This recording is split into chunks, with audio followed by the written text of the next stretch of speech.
What exactly are you standing on right now? Well, chances are it's some kind of textile.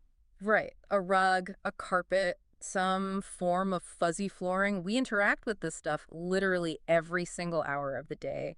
We walk on it, our kids crawl on it, we spill coffee on it and then frantically Google how to get the stain out. Oh, yeah, the classic panic search. Exactly. But be honest for a second. How much do you actually know about the engineering under your toes? If you're like most people, zero. I mean, it's just decor, right? It's just background noise. Totally. But today we are changing that. We are doing a deep dive into the massive, completely hidden world of machine-made carpets. And I have to admit, when I started reading through the sources for this, I thought, okay, how deep can a rug really go? And what did you find? I was wrong. I was very, very wrong. This isn't just about weaving some threads together. We are talking about massive global geopolitics, petroleum chemistry, precision engineering that honestly rivals Swiss watches, and some serious myths about quality that have, well, they've definitely cost me money in the past. Oh, it's a huge industry. And I think the first distinction we really have to make right out of the gate is what we are actually talking about today. Right, setting the parameters. Exactly. Yeah. Because we aren't talking about the antique, hand-knotted Persian rug that costs more than your car and belongs in a museum. The ones where you have to take your shoes off 3 rooms away. Yeah, the no shoes allowed rug. Hmm. We are talking specifically about machine-made carpet, so tufted and power loom construction. This segment alone dominates about 70 to 80% of the global volume. So Wow. this is what's in your office, your rental apartment, and highly likely under your coffee table right now. So, the mission for this deep dive is simple. We want to turn you into the smartest person in the showroom. We want to decode the difference between a cheap rug that's going to flatten into a pancake in 6 months and a machine made masterpiece that could actually last you 20 years. Because the sources were pretty clear on this point. Just because a machine made it doesn't mean it's junk. Which is the biggest misconception we need to clear up, I think. Absolutely.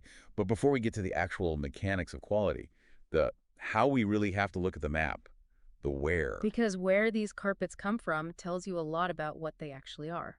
Exactly. Let's unpack the geography then. When I think of mass manufacturing, my brain automatically goes to the usual suspects. So I'm assuming China is the heavyweight here. You're not wrong to assume that. China is the undisputed heavyweight champion of the carpet world. According to the industry data we looked at, China produces roughly 40 to 65% of the global output of synthetic and machine-made carpets. Over half the world's carpets. That is a lot of fuzz. It's staggering. But it makes perfect sense when you look at their infrastructure. It's not just about cheap labor anymore. It's about the entire supply chain. The logistics of it all. Right. They have massive petrochemical plants that create the synthetic fibers located right next door to the factories that weave them, so they can pump out volume like nobody else. Mm. If you buy a budget-friendly rug from a big box store, the odds are very high. It came from a massive factory in China. But does made in China automatically mean cheap? Because I feel like that's the knee-jerk reaction for consumers, but logically they must have high-end tech too. Oh, they do. They absolutely do. They have some of the most advanced tufting machines in the entire world. Hmm. However, the incentive structure for that specific market is often volume and price. Ah, so they cater to what Western retailers are ordering. Precisely. So while they totally can make premium stuff, the bulk of what we see in Western retail coming from there is cost optimized. Got it. But here is where the research completely surprised me. It's not just China. There are these specialized hubs that I had zero clue about. For example, Turkey. I kept seeing Turkey pop up in the trade data over and over. Turkey is fascinating, specifically the Gaziantep region. Gaziantep. Yes, it's a strategic powerhouse right now. Historically, Turkey has this incredible tradition of hand-woven textiles, Mm. right? Centuries of deep history. Yeah, you think of traditional Turkish rugs. Right, but Gaziantep, they didn't just stay in the past. They pivoted. They took that cultural knowledge of weaving and they combined it with ultra-modern technology. So they basically automated their own tradition. Essentially, yes. Yeah. They are now one of the top exporters of machine-made carpets in the world. And what's really interesting is that they've managed to blend that traditional Oriental rug design aesthetic with high-speed machine lines. Oh, that makes sense. Yeah, so if you see a rug that looks like a traditional heritage pattern, but the price tag is surprisingly affordable, it's very likely a machine-made piece from Gaziantep. Okay, so China is the volume play. Turkey is the modernized tradition play. What about India? Because I usually associate India strictly with the handmade heritage stuff. That's the reputation for sure, and it's definitely well earned. But the data shows they are a massive player in the machine-made game, too. Really? Whereabouts? Specifically in the Uttar Pradesh region, so places like Bhadohi and Varanasi, they are producing tufted and power loom carpets at a massive scale for export. And they're often competing directly with Turkey for that market share. Okay, so we have the volume giants. But then I saw this note in the research about Europe, specifically Belgium and the Netherlands. And the comparison the sources used was Swiss watches. It's a great comparison. It seems like a stretch for floor coverings, though, doesn't it? Well, think about it this way. If the mass market digital watch, Belgium and the Netherlands are the mechanical movements. They focus on highly specialized, high-end production. Okay. We're talking about specific intricate weaves like Wilton and Axminster. Now, I see those names, Wilton, Axminster, on labels sometimes when I'm at nicer hotels, but I never actually knew what they meant. I assumed they were just brand names, like Kleenex. They're actually types of looms. They're named after the towns where they were invented back in the day. And they are incredibly complex pieces of machinery. How so? Well, an Axminster loom, for example, it operates almost like a robotic hand weaver. It can control each individual tuft of yarn independently. Whoa! Yeah. It creates a carpet where the pile is actually woven right through the backing, not just glued onto it. Wait, woven through, so it's structurally locked in from the start. Correct. And that is the huge engineering difference. In cheaper rugs, the standard tufted rugs, the fiber is basically just poked through a mesh backing, and then they slather glue on the back to keep it from falling out. That sounds a lot less durable. It is. In an Axminster or a Wilton weave, the machine is literally tying the entire structure together as one piece. That's exactly why you see these in high-end hotels or casinos, places where thousands of people are walking every single day. Because they aren't competing on price. They're competing on engineering perfection, so they don't have to replace the lobby floor every 6 months. Exactly. So the glue is the weak point in the cheap stuff, but the actual integrated weave is what holds the expensive stuff together. You nailed it. That makes total sense. Okay, so we have the global map down, but let's zoom into the actual product sitting in the store, because this is where I feel like I've personally been scammed before. Oh no, what happened? I walk into a store, I see a rug, I run my hand through it. If it feels really thick and fluffy, I immediately think, oh, this is high quality, I should buy this. And that right there is the thick carpet myth. Yeah. It is by far the most common trap consumers fall into. So bust this myth for me. Why isn't thickness a sign of quality? It feels luxurious. It feels luxurious because of the air. And air is free. Okay, fair point. You can have a rug with very long fibers, high pile. The rug is mostly just empty air. It feels plush for the first week. It feels great when you're testing it in the showroom. But as soon as you get it home and actually walk on it, those fibers have absolutely no structural support. They just fall over. They fall over, they mat down, and suddenly your beautifully fluffy rug looks like a trampled sad field. So if I shouldn't be looking for thickness, what is the actual metric? What's the secret number I should be looking for? Density. You want density over thickness every single time. Give me a visual here. How do I picture that? Think of a lawn. Imagine a lawn with really tall grass, but the actual blades of grass are super sparse. If you step on it, you crush it flat immediately, and you can just see the bare dirt underneath. Yeah, a neglected yard. Right. Now imagine a putting green on a golf course. The grass is very short, but there are thousands of blades packed tightly into every single square inch. You step on it, and it holds you up. It's resilient.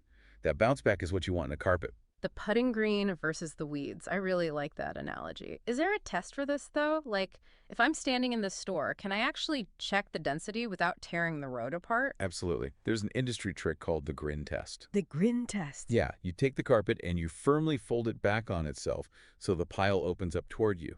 If you can easily see the backing, if the carpet basically grins at you, showing its backing like teeth, it is low density. Wow. In a high-quality, dense carpet, it's actually really hard to see the backing even when you fold it sharply because the fibers are just packed in so incredibly tight. That is such a pro tip. Okay, I'm definitely doing the grin test next time I'm shopping. So let's break down the market tiers now. The research highlighted 3 distinct levels of quality. I think this is super helpful for anyone looking to buy. Let's start at the bottom, the budget tier. Right. This is your entry-level stuff.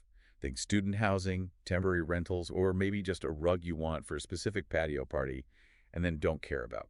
The I don't care if someone spills salsa on it rug. Exactly. These are usually made of polypropylene, which is also known as olefin, or just really low-grade polyester. And the key giveaway here, aside from completely failing that grin test we just talked about, is often the design itself. The design. How so? It's frequently just printed on top of the fibers rather than being woven into them with different colored yarns. Printed, like literally like an inkjet printer. Very similar concept, actually. If you spread the fibers apart and you see that the color stops halfway down the strand and the base of the fiber is totally white, it's printed. It's not dyed all the way through. And what about the backing on these budget ones? Usually a really simple latex backing. The main problem with this tier is the lifespan. We're talking 3 to 7 years max. They flatten super quickly, and that latex backing tends to crack and crumble over time because it's essentially just cheap glue drying out. Okay, moving up a step. The mid-range. This is probably where most families are shopping, right? Yes, this is your standard living room family home territory. Here you start seeing much better material blends. But the big technical jump in this tier is something called heat set yarns. Heat set. What does that do? Think of it like a perm for your hair. The yarn is twisted really tight, and then it's processed with heat to lock that twist permanently into the fiber. Oh, so it gives it structure. Exactly. Give the fabric a memory. It helps the rug hold its shape and bounce back way better than the budget stuff. You'll get a much better design clarity, too, and a lifespan of maybe 7 to 12 years. All right, now let's talk about the really good stuff. Premium machine made. The research says this tier can last 12 to 20 years or even more. What distinguishes this level? Here is where the king of fibers enters the chat. Nylon. Specifically, solution-dyed nylon, or sometimes really high-grade wool blends. These are the ones likely woven on those Belgian Wilton or Axminster looms we discussed earlier. The knot count or the knot equivalent is exceptionally high. It's dense. It sounds pretty expensive, though. The initial upfront cost is definitely higher, yes. But if you actually calculate the cost per year of ownership, it is almost always cheaper than buying 3 budget rugs that you have to throw out in that exact same time period. That makes sense. You mentioned nylon, though, and this brings us to the real secret sauce of the whole industry, the actual fibers. To me, hearing words like nylon, polypropylene, polyester, these just sound like plastic. They're all synthetics, right? Do they really act that differently from each other? Drastically differently. It is all about the molecular structure. Fiber type is the single biggest predictor of how a carpet will perform. You just cannot ignore the chemistry. So let's rank them. Start with the budget king you mentioned, polypropylene. Polypropylene is the absolute workhorse of the budget world. Ah. It's actually fantastic for one specific thing, stain resistance. Oh, really? Yeah, it has almost no open dye sites on a molecular level, which means it doesn't absorb liquid easily at all. You can literally spill bleach on some polypropylene rugs and they won't even fade. That sounds pretty amazing for anyone with a toddler. It is. But it has a major structural flaw. It has very poor memory. It's an oil-based plastic that acts a little bit like Play-Doh. Oh, so once it's smushed, it's smushed. Exactly. If you crush it, it stays crushed. It doesn't want to bounce back upright. So if you put it in a high-traffic hallway, it will flatten out and literally form a visible path very quickly. Okay, what about polyester? Because I see this everywhere now, especially in those super soft, shiny, thick shag rugs. Polyester is the seducer of the carpet world. The seducer. I love that. It's true. It feels incredible, super soft, almost like silk against your hand. And it takes a dye beautifully, so you get these incredibly vibrant, rich colors that pop in the showroom. But there's a catch. Always a catch. Like polypropylene, that's just not very resilient. It looks amazing in the store, but structurally, the fiber itself is quite weak. It's great for a bedroom where you're mostly walking barefoot and it's low traffic. But in a main living room, it's going to look tired and matted down very fast. And then we have nylon. Why is nylon considered the gold standard here? Because nylon is strong and it has natural elasticity. Chemically speaking, it acts like a microscopic spring. You step on it, it compresses under your weight, and then it immediately pushes back. It naturally wants to return to its original shape. So it fights back against the foot traffic. Yes. Yeah. That sheer resilience is exactly why it's used in airports and busy hotel lobbies. It can take an absolute beating and still look fresh. And there was a specific term the research flagged regarding nylon. Solution dyed. You mentioned it a minute ago. Why does that specific process matter? Okay, imagine a radish versus a carrot. Okay, we're visualizing produce now. I'm with you. A radish is bright red on the outside, but completely white on the inside, right? If you scratch the skin, you immediately see the white. That is exactly how standard dyed fibers work. The color is baked onto the surface only. And the carrot. Solution dyed means the color pigment is actually mixed directly into the liquid plastic state before it's even extruded into a fiber. So it's like a carrot. It is orange all the way through to the core. So it literally can't fade. It's incredibly resistant to fading. You could cut the fiber completely in half, and it's still the exact same color in the middle. So if you were buying a rug for a room with massive windows that gets a lot of direct sun, or a dining room where you plan on scrubbing spills often, you absolutely want solution dyed. Carrot versus radish. That is completely stuck in my head now. Perfect. Okay, so say we've bought the rug. We did our research. We found a dense nylon solution-dyed masterpiece. But now we actually have to live with it. And the sources were pretty brutal in this section. They basically said, even a premium carpet dies young without care. It is the hard truth. You can easily ruin a $1,000 rug in just a few years if you neglect it. And the first thing we really need to talk about isn't the top of the rug, it's the bottom. The hidden killer. The backing. Yes. We almost always ignore the bottom of the rug. But as we discussed with the budget tiers, they use a low-quality latex glue to hold those tufts in place. Right, that chalky white stuff you see on the back. Right. But here is the science of why it fails. Latex oxidizes. Over time, simple exposure to the oxygen and ozone in your home causes that latex to chemically degrade. It dries out, it turns into a brittle powder, and it cracks. I have absolutely seen this. You lift up an older rug to move it, and there's like this weird yellow dust underneath it on the hardwood floor. And the rug makes a crunching sound when you step on it. Exactly. That is the literal sound of the glue disintegrating. And once that backing cracks, the structural integrity of the entire rug is gone. The tufts will just start pulling out when you vacuum.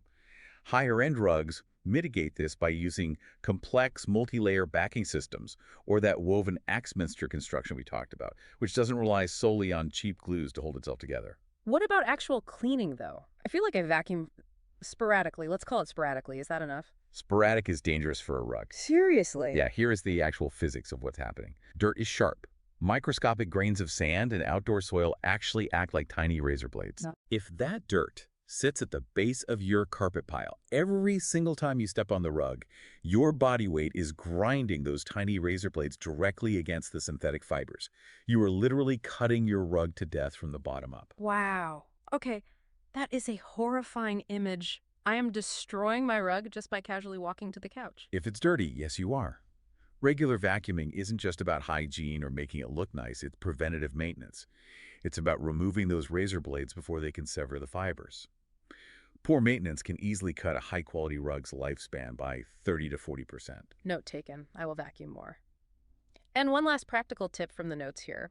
Traffic ratings. I didn't even know rugs had official ratings. They do, and you should always check the label or ask the salesperson. You'll see industry terms like light residential, heavy residential, or commercial. Translate those for us in practical terms. Light residential means the guest bedroom that gets walked in maybe twice a year. Do not put that in your main hallway. Heavy residential is designed for your main living room. And honestly, if you have kids, big dogs, and you host a lot of guests, just look for commercial ratings. Skip straight to commercial. Yeah, if you put a light-rated rug in a busy front foyer, it'll be destroyed 6 months no matter what space-age fiber it's made of. So we've thoroughly covered the what and the how. Now I want to shift gears slightly to the who. The sociology of rugs, if you will. Because looking at the global trends and the data, it seems like there are two completely different worlds of carpet buyers right now. There really are. It's a divided market. On one side, you have the mass market. Think of this as the fast fashion of flooring. This side is driven heavily by urbanization, by renters, and by rapidly changing interior design trends.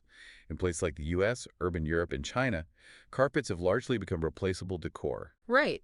You buy a rug because it perfectly matches your current sofa or because it's the Pantone color of the year, but you fully expect to just toss it in a dumpster in 5 years when you move apartments. Exactly. It's no longer an asset, it's a consumable good. And because it's viewed as a consumable, the massive price pressure is constantly pushing downward. Consumers want it cheaper, which directly feeds that cycle of printed, low-density, latex-backed production we talked about. It's a feedback loop of cheap quality. And on the other side of the market, The heritage market. This perspective is still huge in the Middle East, places like Iran, Saudi Arabia, and parts of South Asia. Here, the rug is viewed as a legitimate investment. It's a family status symbol, an heirloom. You don't buy the rug to match the sofa. You buy the rug because it's a piece of art, and you literally design the entire room around it. But there is a third player entering the game now, isn't there? The green wave. Yes, and this is where the industry gets really fascinating. This is currently the fastest growing segment in the market, particularly in Germany, Scandinavia, and the Netherlands. Why is it taking off in those specific areas? It's a potent combination of shifting consumer culture and very strict governmental regulations. You have millennials and Gen Z buyers who are finally asking the obvious question, what actually happens to this massive rug when I'm done with it? Right, and for most synthetic rugs, the historical answer has basically been it sits in a local landfill for 500 years. Because it's oil-based plastic permanently glued to a completely different kind of plastic backing. It's a total recycling nightmare. Exactly. You can't easily or cheaply separate the nylon face fiber from the latex glue backing to recycle either of them, but the industry is finally pivoting hard. We are seeing a massive surge in carpets made from recycled materials, Like what? like old PE water bottles being melted down and spun into polyester carpet fibers. But even more importantly than that, we are seeing a massive push for monomaterial carpets. Monomaterial, explain that one. That means the face fiber on top and the structural backing underneath are made of the exact same chemical family. So at the very end of its life, you don't have to painstakingly separate the layers. You can just melt the entire rug down in one go and turn it directly into a brand new rug. A completely closed loop. It's a closed loop. It's brilliant. That is a massive game changer for waste. And I assume corporate ESG goals, environmental, social, and governance goals are driving a lot of this commercial innovation too. Oh, they're a huge driver. If you are an architect outfitting a massive new corporate headquarters in Berlin or Amsterdam today, you practically have to use eco-certified low VOC, fully recyclable flooring just to meet your basic building code standards. So the big manufacturers are essentially racing each other to solve this engineering puzzle. So bringing this all together, machine-made rugs, they're absolutely everywhere. Let's do a quick rapid-fire summary for everyone listening. What are the ultimate trade-offs here? Give me the pros first. Pros. They are extremely cost-effective. You get a tremendous amount of aesthetic look for your money. They're highly consistent, meaning if you buy two of the same rug for a large room, they will match perfectly. Oh, yeah. Which is absolutely not guaranteed with handmade rugs. Right. They are incredibly fast to produce. And honestly, the sheer stain resistance on modern synthetics like solution-dyed nylon or polypropylene is an absolute miracle for parents and pet owners. And the cons? They have zero investment value. The second you walk out of the store, it depreciates to almost nothing. They typically have a noticeably shorter lifespan than a well-maintained wool handmade rug. Mm-hmm. And of course, the environmental concern is real. Most are still petroleum-based products, destined for landfills right now. And finally, they lack that soul. That unique artisan touch. Yeah, where you can literally see the slight imperfections in the hand of the human maker in the weave. So what does this all mean for you, the listener, the very next time you are standing in the middle of an aisle at a big box home goods store, completely overwhelmed by the smell of new carpet? It means you need to arm yourself with the mantra we discussed. You have to look past the pretty printed pattern on the surface. Give us the final checklist. 1, check the fiber. Is it nylon? If not, just know the limitations of what you're buying. If it's polypropylene, know it will eventually flatten in a hallway. Got it. 2, check the density. Do the grin test. Fold that sample back on itself. If it grins at you and shows you the backing, put it back on the shelf. Put it back. 3, inspect the backing. Does it look substantial and woven, or is it just a thin, stiff layer of cheap glue waiting to crumble? Fiber, density, backing. It's remarkably simple when you break it down. It really is. And if I can leave you with just one final thought to chew on today, it's really about the future of how we live our lives. Go for it. We are currently seeing a generation that is increasingly nomadic. We rent longer, we move cities for jobs more frequently, we simply don't stay in one house for 30 years anymore. The traditional heirloom rug, the heavy wool beast that you have to drag from house to house, just doesn't really fit that modern lifestyle. Yeah. It's super heavy, it's incredibly expensive to get professionally cleaned, and half the time it doesn't even fit the dimensions of your new living room. Exactly. So here is the provocative question for the industry. Will the entire concept of the heirloom rug eventually disappear? Are we moving completely toward a world where high-quality, fully recyclable, monomaterial machine-made carpets are the absolute standard? Wow. Think about it. Carpets designed to be used heavily for a decade, thoroughly enjoyed, and then effortlessly melted down into the next generation's design trend. Are we ultimately trading historical heritage for environmental circularity? That is such a fascinating trade-off to consider. We might be losing the historical story of the maker, but we might be saving the planet in the process, or at the very least, saving some serious back pain and space in the moving truck. It's a profound shift in cultural values just as much as it's a shift in manufacturing technology. Well, next time you are walking through your house, take a second to actually look down. Check that fiber, do the grin test on your own rug, and just appreciate the massive, intricate global machine that put that fuzzy rectangle under your feet. And vacuum it. Please, for the love of the fibers, vacuum it. Get those razor blades out of there. That's it for this deep dive. Thank